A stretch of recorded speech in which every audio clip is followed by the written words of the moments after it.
할렐루야. 주님 안에서 만나 반갑습니다. 제가 살고 있는 토론토라는 말이 원주민 말로 만남의 장소라는 뜻을 가지고 있습니다. 미팅 플레이스라는 의미인데요. 거기에서 우리 장 목사님을 만났어요. 10여 년 전에 우리 소령 계급장을 달고 토론토에 오셔서 한국에 있는 제 아는 분이 이런 목사님이 가시니 저보고 잘 안내 좀 해 주십시오, 이런 부탁을 받고 우리 장 목사님을 만나게 됐습니다.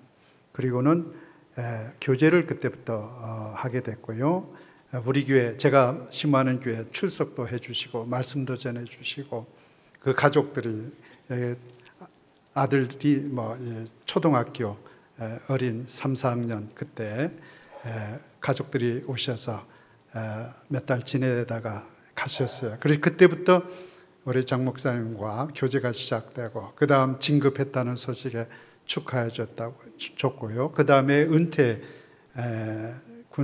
군목 생활을 이제 마치게 됐다는 소식도 듣고, 교회에 이제 찾고 있다는 소식 듣고, 그러다가 서남교회로 부임했다는 소식을 들었습니다.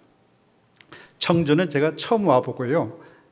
그리고 청주 서남교회가 어떤 교회인지도 저는 잘 모르고요. 그래서 그냥 축하한다고 그런 메시지만 보냈는데요. 와보니 대단합니다. 여러분도 대단하고 우리 장 목사님도 대단하시고, 오늘 아침에 다 구석구석 숨겨진 장소가 많대요. 그래서 어떤 장소인가 구석구석을 둘러보고, 이전에 한국교회는 이 한국 사회를 앞장서서 이끌었는데 지금은 끌려가잖아요. 그런데 우리 서남교회는 다시 우리 사회를 앞장서고 끌고 가는 주도적인 그런 교회로 보여졌어요. 그래서 참 놀랍다. 우리 장 목사님, 그렇지 않아도 만남의 장소인 토론토에서 만났을 때부터 대단한 분이다. 이민교회 어디 좋은 교회 있으면 소개해 줘야 되겠다, 이런 생각도 했었는데 서남교회 오셔서 여러분 얼마나 큰 축복인지 몰라요. 믿습니까? 예. 제가 아부하는 게 아니라 사실입니다. 예. 오늘 우리 한나에 대한 얘기를 좀 나누려고 합니다. 여러분 잘 아시는 이야기지만 한번 또 새롭게 한번 들어보시기 바랍니다. 이전에 한 청년이 있었습니다. 그 청년이 어떤 여자 청년을 만났어요. 사랑하게 됐습니다. 너무 좋은 거예요. 이쁘고 너무 좋아가지고 이 청년이 그 사랑하는 여자 청년에게 애칭을 당신 내가 한나로 부르겠다, 이렇게 얘기했어요. 그러니까 그 여자 청년도 한나, 좋지, 한나. 그래서 그때부터 편지 쓸 때도 한나씨 오늘 참 날씨가 좋아요, 이렇게 편지도 보내고요. 전화해도 한나씨 오늘 커피 한잔 해요, 이러면서 데이트하기 시작했습니다. 그러다가 이제 결혼을 하게 됐어요. 이 두 청년이, 남자와 이 자매가 결혼을 했어요. 그래서 결혼해서 자녀를 낳게 됐는데, 우리 아들을 낳으면 당신이 애칭이 한나니까 사무엘로 하자, 이렇게 약속을 하고 애를 낳았는데 딸을 낳았어요. 그러니까 사무엘이라고 할 수가 없잖아요. 그래서 어떡하지? 그래서 의논한 결과 우리 당신의 애칭을 우리 큰딸에게, 우리 첫 번째 이 딸에게 이름을 붙이자. 그래서 첫 딸을 한나라고 이름을 붙였어요. 그리고 살았는데 둘째 이제 나면 사무엘 하자, 아들 낳으면 근데 둘째 또 딸을 낳았어요. 그래서 사무엘이라는 이름을 붙이지를 못했어요. 그 청년, 그게 누구냐? 바로 저입니다. 저의 이야기를 여러분에게 했는데요. 이제 그 한나, 둘째는 한솔인데요. 이제 다 시집가고 딸만 둘 시집가서 다 손자들을 둘씩 낳고, 저는 손자 둘, 손녀 둘, 세 손주들의 할아버지가 되었습니다. 제가 왜 이 말씀을 하느냐면 제가 한나를 무척 좋아했기 때문에 그래요. 성경 속에 나오는 이 한나, 정말 어떻게 이 한나 귀한 분인지 제가 평소에 이 한나 같은 여인을 만났으면 좋겠다, 그런 꿈도 가지고 있었고요. 그래서 제 아내의 애칭이 한나입니다. 오늘 여기 와 있습니다. 어디에 있어요? 저 뒤에 어디에 있습니다. 한나, 그 한나가 어떤 사람일까? 뭐 여러분 잘 아시죠? 사무엘의 어머니고요. 또 남편이 레위 제사장 집안의 남편 엘가나이고요. 근데 이 제사장이 말이죠, 부인을 둘씩이나 두었어. 정말 못된 제사장이죠. 지금 같았으면 목사 될 수도 없죠. 근데 그 당시 사회 풍습 그런 가운데 부인을 둘이나 두어가지고 사람이, 거기에서 문제가 터지기 시작했습니다. 이 분인나라는 아내는 아들을 낳고 말이죠, 자식들이 있고, 이 한나는 애를 못 낳았어. 그래가지고 그 당시 애를 못 낳은 여자는 어떻게 취급받았습니까? 죄인 취급받았어요. 저주받은 여인으로 취급받았어요. 그래서 무시당하고 업신여김 받고요. 그렇게 조롱받던 시대. 우리나라도 옛날에 그랬죠. 그래서 애기 못 낳으면요 어떻게 합니까? 그래서 뭐 첩을 두고 뭐 그렇게 해서 자식을 낳으려고 많이 했었잖아요. 그런 식으로 이 한나가 오늘 성경에 보면 얼마나 고통을 받았는지 몰라요. 1장 6절에 우리 같이 읽진 않았지만, 그의 적수인 분인나가 그를 심히 격분하게 하며 괴롭게 하더라. 격분하게 하며 괴롭게 했다 그랬어요. 그게 왜 표현이 그렇지만 실제 내용을 보면, 야, 이 못난 년아, 어쩌냐, 갑자기 이상한 말이 나온, 죄송합니다. 그 욕을 바가지로 하고요, 무시하고 조롱하고요, 애 못 낳는 저주받은 여인아. 이게 좋은 말이지만 그 당시 굉장했을 거예요. 그러니까 격분하게 하며, 그 다음 괴롭게 했다고. 그 다음 7절에도 보세요. 매년 한나가 여호와의 집에 올라갈 때마다 남편이 그같이 하며 분인나가 그를 격분시키므로 그가 울고 먹지 아니하니라. 너무 괴로우니까 매일 우는 거예요. 발 울고. 그 다음 음식도 밥맛이 없어. 아들을 못 낳은 그 저주받은, 하나님으로부터 저주받았다고 생각하는 그런 정도로. 그러니까 또 저 다른 부인이 나를 업신여기고 조롱하고 막, 그러니까 매일 울면서 잠도 못 올 거예요. 그런 고통의 나날들을 보내고 있습니다. 그런데 남편은요, 그래도 한나를 더 사랑해서, 여보, 10아들보다 당신이 더 귀하고 내가 당신을 더 사랑해. 그 말 귀에 안 들어와요. 왜? 내가 처한 지금 상황이 너무 비참하니까. 애를 못 낳는 그런 여인, 저주받은 여인, 그런 고통 가운데 있었거든요. 여러분, 우리 혹시 이 자리에 고통받는 분들이 계십니까? 우리 세상 삶이 참 평안하고 좀 얼마나 좋겠어요. 그런데 이런저런 일로 고통받는 분들이 있을 거예요. 어떤 분은 질병으로 고통받고, 어떤 분들은 자녀들 때문에 자녀들이 속을 썩이고, 그래서 남편이 속을 썩이고, 아니면 내 비즈니스, 이 가게가 잘 안 되고 경제적으로 더 어려움 겪고, 이런 고통들이 갑자기 우리에게 닥칠 수도 있거든요. 왜 이런 일을 주십니까? 왜? 근데 성경을 보니까요, 이 한나가 애를 못 낳아 이런 고통받는 이유가 하나님이 하셨어요.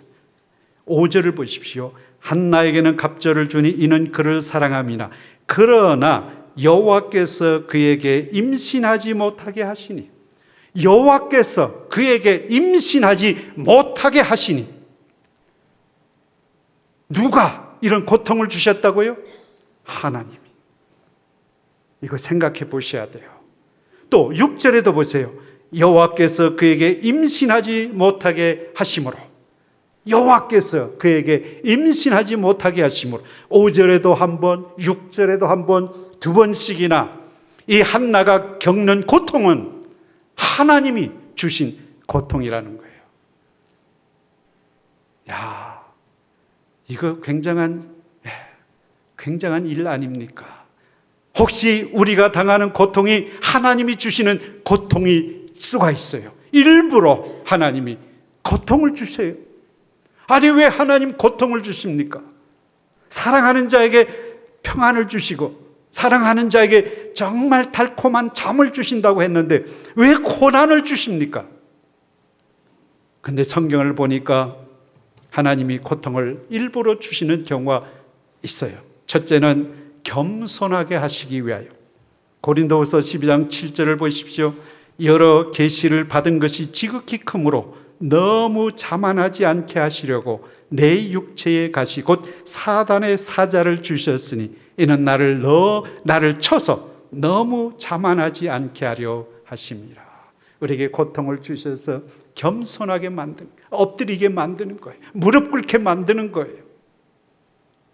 너무 교만할까 봐. 사도 바울은 그는 공부도 최고로 했죠. 그는 엄청난 능력을 가지고 있죠. 그래서 자만할까 봐 하나님이 자신에게 육체의 가시를 주셨어요. 고통을 주셨어요. 그 다음 또 왜 고통을 주십니까? 주의 율례를 배우기 위하여. 시편 119편 71절에 보면요, 고난당한 것이 내게 유익이라 이로 말미암아 내가 주의 율례들을 배우게 되었나이다. 고난당한 것이 내게 유익이라. 그로 인해서 하나님의 뜻을 찾게 되고, 하나님 왜 이러십니까? 왜 그럴까요? 묵상하고 또 말씀을 찾아보고, 그래서 하나님의 마음을 헤아려 알 수 있도록 하기 위해 우리에게 고난을 주셔요. 그 다음 세 번째는 기도하게 하시기 위하여. 야고보서 5장 13절을 보십시오. 너희 중에 고난 당하는 자가 있느냐? 그는 기도할 것이요. 고난 당하는 자가 있느냐? 기도하라는 거예요. 하나님이 그래서 우리에게 일부러 고통을 주셔요. 한나에게 주시는 그 고통이 바로 여호와께서 아기를 낳지 못하게 하셨다. 그래서 한나로 어떻게 하게 했어요? 기도하게 하셨죠. 하나님 성전에서 얼마나 기도했습니까? 정말 간절히 기도했어요. 한나가 기도하는 모습을 한번 보십시오. 10절 11절에 한나가 마음이 괴로워서 여호와께 기도하고 통곡하며 서원하며 이르되. 마음이 괴로워서 기도하고 통곡하고 서원하고. 기도도 보통 기도가 아니에요. 아주 통곡을 하고 그리고 거기에다 서원까지 했어요. 아주 굳은 각오. 만일 아들을 주시면 그의 머리에 삭도, 머리를 안 자르겠다는 거예요. 그리고 하나님께 바치고. 나시린이라는 거예요. 나시린은 하나님이 택한 나시린. 내가 택하였나니 머리에 칼을 대지 마라, 가위를 대지 마라. 하나님이 정한 나시린도 있지만 한나는 본인이 먼저 하나님 앞에 나시린으로 특별한 하나님의 종으로 키우겠습니다, 하나님께 바치겠습니다, 이런 소원까지 할 정도로 정말 목숨을 건 기도를 한 여인. 그가 기도할 때 어떻게 했습니까?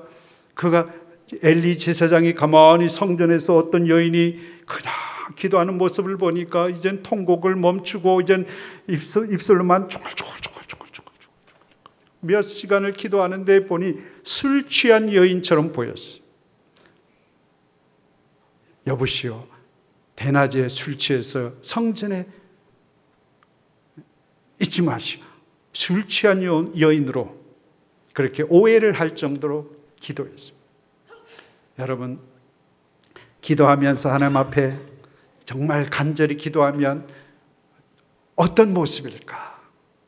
목숨을 걸고 기도하는, 내 고통과 괴로움을 하나님께 하소연하고 호소하고, 하나님 들어주십시오. 들어주기만 하면, 들어주면 제가 이렇게 서약하겠나이다.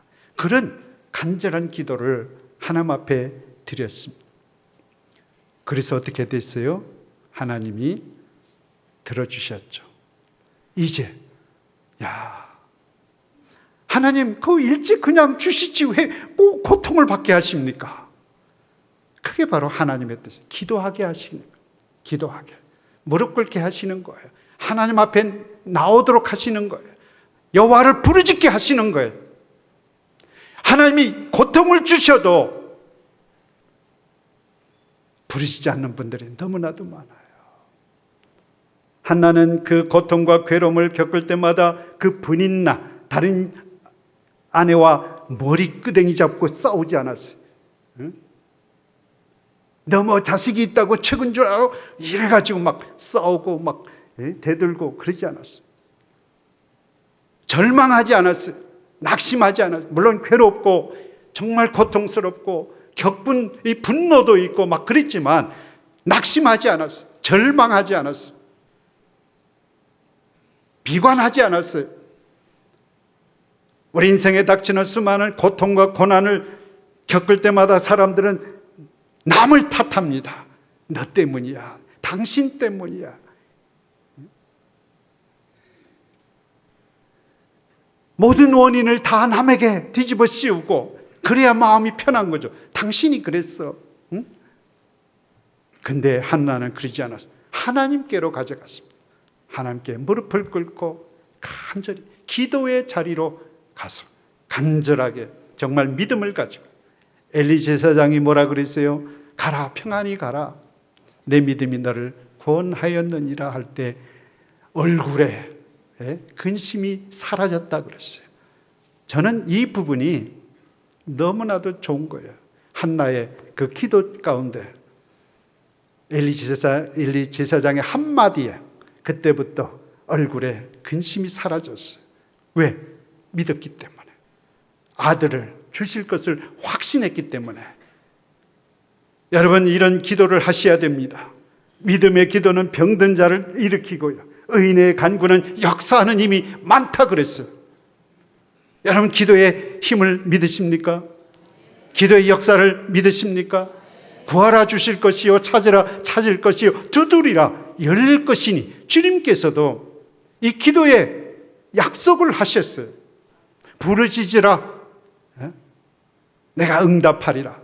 내가 알지 못하는 비밀한 일을 보이리라.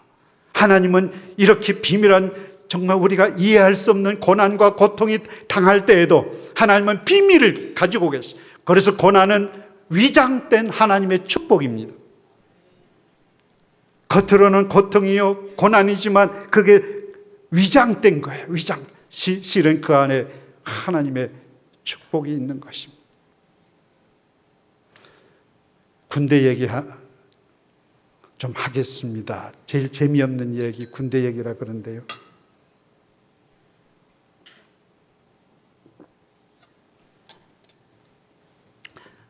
저는 해병대를 나왔습니다. 해병대.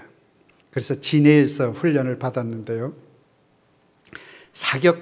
사격장으로 사격 훈련을 가게 된 날 아침에 일어나니까 제 다리에 힘이 쫙 빠졌어요. 이런 계단 하나 올리지도 못했어요. 양손으로 내 다리를 붙잡고 계단을 올려야 할 정도로 두 다리에 힘이 쭉 빠져요. 아니, 군대 훈련받는 훈련병의 다리가 힘이 빠져가지고 걷지 못하는 정도로, 그날 사격 훈련을 구보해서 사소대가 1소대, 2소대, 3소대, 4라는 말은 안 쓰거든요. 5소대. 제가 5소대. 그래서 구보하고 가야 되는데 다리를 올릴 수도 없었어요. 아, 이거 큰일 났다. 하나님, 갑자기 이 아침에 이게 무슨 일입니까? 근데 소대장이, 야, 여기 환자 손들어, 환자. 어유, 할렐루야 하면서 손들었어요. 너 어디 아파? 네, 다리에 힘이 빠져서 이렇게 한 발자국 디딜 수도 없습니다. 그래, 이쪽으로 나와. 그래가지고 그 1소대, 2소대, 3소대, 5소대 다 환자들을 뽑아가지고 차에 태워가지고 사격장까지 갔습니다. 사격장에서는 뛰는 거나 뭐 달리거나 이런 게 없어요. 그냥 엎드려서 앉아서 그건 또 제가 잘하거든요. 그래서 좋은 성적으로 훈련을 마쳤는데 이제 막사로 이제 돌아가야 되잖아. 또 구보에서 가야 돼. 그러더니 소대장이 너희들 아까 보니까 다 꾀병이야. 그러니 환장 없어. 이 사격하는 걸 보니까 너무 잘하고 하니까 이제 꾀병이라는 거예요. 그럼 무조건 뛰어가. 그래서 우리 5소대 제일 저는 키가 작아가지고요. 키 작은 훈련병들은 뒤쪽에 서거든요. 앞에 키 큰 애들이 탁 서고요. 그래서 뛰는 거야.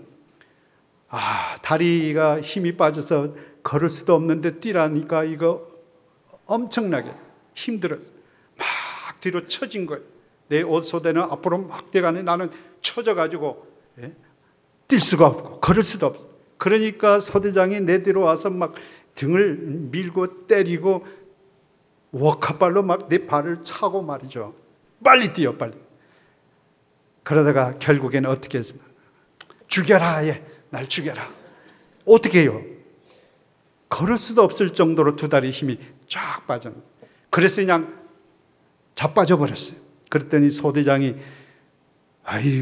해병대 훈련시키는 그 사람들이 또 나를 이렇게 세우더니 제일 앞쪽으로 그 키 큰 애들 앞에다가 나를 딱 세우더니 네가 처지면 우리 소대는 처진다. 네가 뛰어야 우리 소대가 뛸 수 있으니 죽어도 뛰어. 그러니까 어떡합니까? 그 앞에 서서. 그러니까 내 뒤에 있는 덩치 큰 애들이 내 총도 받아주고 내 뭐 등에 친 것들 다 받아서 야 힘내 뛰어. 그래가지고 애들이 막 밀었어 나를. 그래서 막 가는데 갑자기 뭐 뒤에서 왁 하는 소리가 나는 거예요. 뭐지 해서 딱 보니까 뒤에 그 진해시에서 운영하는 분뇨 처리 탱크를 실은 분뇨 처리 차가 있어요. 큰 주로 분뇨를 실은 그래서 퍼나르는 그 시차가 우리 5소대 뒤를 덮쳤어요. 나중에 알고 보니 브레이크 고장으로, 브레이크 파열로 멈추지 못해 우리 소대, 제일 뒷소대, 우리 소대거든, 5소대 뒤를 덮쳤는데 그 바퀴 밑에 우리 전우들이 서너 명이 깔려 있었어요. 아찔했어요. 하나님 감사합니다. 저 깔린 우리 훈련병 전우들은 참 미안하지만 하나님은 나를 살리기 위해서 아침에 내 다리에 힘을 쭉 빼주셨군요. 감사합니다. 이후 알 수 없는 고통과 고난이 그 뜻을 깨닫게 됐어요. 내 뒤에 있던 친구들이 야, 네가 믿는 하나님이 너를 살렸네 그랬어. 내가 신학교 다니다가 온 걸 알기 때문에. 내 뒤에 있는 아이들이 먼저 그런 고백을 했어요. 네가 믿는 하나님이 너를 살리셨다. 알 수 없는 고통이 그날 아침에 임했지만 하나님은 나를 살리기 위해서, 나를 안전하게 보호하시기 위해 내 인생에 그런 아픔과 고통과 절망을 주셨어요. 이해할 수 없는 고난이었어요. 그게 뭡니까? 위장된 하나님의 축복이었다는 거예요. 여러분, 한나 생각해 보십시오. 아들 못 낳아서 업신여김 받고 조롱받고요. 아주 비참한 인생을 살 뻔했지. 그런데 하나님은 일부러 안 주셨다는 거예요. 일부러. 왜? 기도의 자리로 가도록 하시기 위해서. 여러분, 고난받고 있습니까? 힘든 일이 있으세요? 기도의 자리로 가시기 바랍니다. 하나님 앞에 나아가시길 바라요. 하나님 들어주세요. 하나는 그로 인해서 사무엘을 얻습니다. 여러분, 사무엘 어떤 인물인지 아시죠? 사사시대의 마지막 사사요, 제사장이요, 그리고 백성들을 깨워서 하나님께로 돌아오게 만든 위대한 영적 지도자를 탄생케 하시기 위해 하나님은 한나에게 고통을 주신 거예요. 여러분, 얼마나 좋아요. 우리 부모님들이 고통받음으로 자녀들이 잘 되면 얼마나 좋아요. 내가 고통받음으로 누군가 잘 되면 얼마나 좋아요. 내가 하나님 앞에 엎드림으로 인해 교회가, 선함교회가 달라진다면 얼마나 좋아요. 여러분, 고난을 두려워하지 마십시오. 고통을 두려워하지 마십시오. 감추어진 하나님의 축복인지 누가 알겠어요. 그걸 알기 위해서는 하나님께 나가셔야 됩니다. 마지막으로 한 얘기만 하고 마치겠습니다. 저는 제주도 출신이거든요. 제 아내도 제주도고요. 이번에 오래간만에 나와서 제 살아계신 아버님 혼자 계시는데 한 달 이상 함께 지내다가 왔거든요. 그래서 옛날 국민학교 동창들도 찾아보고 50여 년 만에 만난 친구도 있고요. 여기 와서 40년 만에 만난 대학 동창도 어제 저녁에 만났습니다. 여기 살면서 가축병원을 하세요. 제가 수의학을 공부했기 때문에 대학 동창들은 다 수의사들입니다. 그런데 제가 국민학교를 졸업하고요, 중학교, 그 당시 시험을 봤습니다. 중학교 시험. 그래서 중학교 시험 보고 합격하면 이제 12월, 1월, 2월 3개월을 놀아요. 그렇죠? 겨울방학. 3월부터 개강이 되기 때문에 중학교 시험 합격해놓고 한 3개월 동안 노니까 너무 좋은 거예요. 그래서 저희 아버지도 목회하셨는데요. 아들이 중학교 합격했으니 이제 내가 노는 거를 그냥 풀어주었어요. 그래서 저녁마다 친구들하고 어울려 놀기 시작했습니다. 그런데 그 친구들이 교회 친구가 아니라 일반 사회 친구들이었어요. 그 사회 친구들하고 매일 저녁에 나가 노니까 재미있는 놀이도 하는 거예요. 요런 것도 배웠어요. 뭐 1월, 2월, 3월 뭐 그러면서 뭐 광인이 뭐 이거 재밌는 거예요. 저는 국민학교 졸업한 후에 그거 다 배웠어요. 밤마다 거 가서 요거 하고, 그래서 지면 가서 뭐죠? 사이다 사오라 뭐 하라. 그래서 사이다 사오면 그걸 또 술 마시듯이 흉내내는 거예요. 야, 저는 목회자 아들로 교회에서만 살던 그 지난 시간들이 억울한 것 같아. 이야, 이런 세상이 있구나. 이런 재미가 있구나. 와. 그러면서 이제 어른 흉내 다 내고 말이죠. 그래서 매일 나가니까 저희 아버지와 어머니가 처음에는 그냥 봐주더니 나중에는 야단치기 시작했어요. 이놈아, 좀 중학교 가기 전에 책도 좀 읽고 공부도 좀 하고 준비하고 가야지 매일 밤 쏘다니냐. 그냥 안 갈게요. 이번에 안 갈게요. 오늘 안 갈게요. 그래서 눌러있으면 밖에 친구들이 와. 냐옹, 냐옹. 그러면 이게 몸이 근질근질 안 나갈 수가 없어. 그러면 문을 살짝 열고 또 나가서 이러고 앉고 하고 막 흉내를 내는 거예요. 야, 그러다가는 진짜 술 마시게 생겼어요. 어떻게? 그게 이 재미에 취해가지고 말이죠. 이제는 아버지가 야단을 치고 뭐 소리를 치고 그래도 안 나가면 안 돼. 이 중독성이 있어요. 이 죄악에는 중독성이 있습니다. 그래서 매일 나가 새벽에도 오고 말이죠. 그런데 하루는 그날도 재밌게 가서 놀다가 이제 새벽녘에 한 2시 뭐 이런 경우에 살짝 문을 열고 깊은 잠에 주무시는 저희 아버님, 어머님, 하나님 사랑하는 자에게 잠을 주신 너무 감사합니다 하면서 문을 살짝 열고 들어오는데 그 마루에 말이죠, 뭐 시커먼 게 있어요. 뭐지? 어머니가 그때까지 주무시지 않고 기다리고 계셨어요. 그리고는 아이고, 오늘은 큰일 났다. 오늘은 매타작이 벌어지겠구나. 잔뜩 긴장해서 어머니세요? 그랬더니 어머니가 하시는 말씀, 애야, 왜 이제 오니? 늦었다. 빨리 가서 자라. 와, 그 한마디에 긴장했던 마음이 쫙 풀리면서 네, 감사합니다. 그래서 내 방에 와서 들어 누웠어요. 그래서 이제 잠을 자려고 하는데 그때부터 저희 어머님이 그 마루에서 앉은 채로 눈물로 기도하기 시작했어요. 얼마나 간절히 저를 위해서 기도하신, 제가 그 기도서를 듣기 싫어가지고 이불을 뒤집어 쓰고 하는데 이제는 기도 내용은 알 수 없지만 그래도 계속 우시는 어머니의 그 기도 소리에 내 가슴이 막 찢어지는 것 같아요. 내가 못된 놈이었구나. 내가 나쁜 짓을 했구나. 내가 어머니의 마음을 아프게 했구나. 그러면서 그냥 저도 눈물이 뚝뚝 나면서, 예? 그때 그 어머니 5년 전에 돌아가셨어요. 그 어머니의 기도를 잊을 수가 없어요, 지금. 여러분, 기도하는 부모의 자녀는 망하는 법이 없습니다. 예?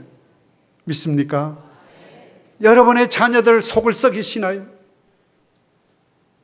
여러분의 자녀들 하나님의 사람으로 키우고 싶으시나요? 저는 그 어머니의 그 눈물의 기도로 그 다음날 가고 싶은 마음이 조금도 없었어요. 신기했어요. 그렇게 안 나가면 그냥 몸이 근질근질한 억지로 막 숨어서 나가고 뒷문으로 나가고 그랬던 그 마음이 하나도 없어졌어요. 야, 그렇게 내 마음이 하루 저녁 사이에 바뀌리라고는 생각조차 못했어요.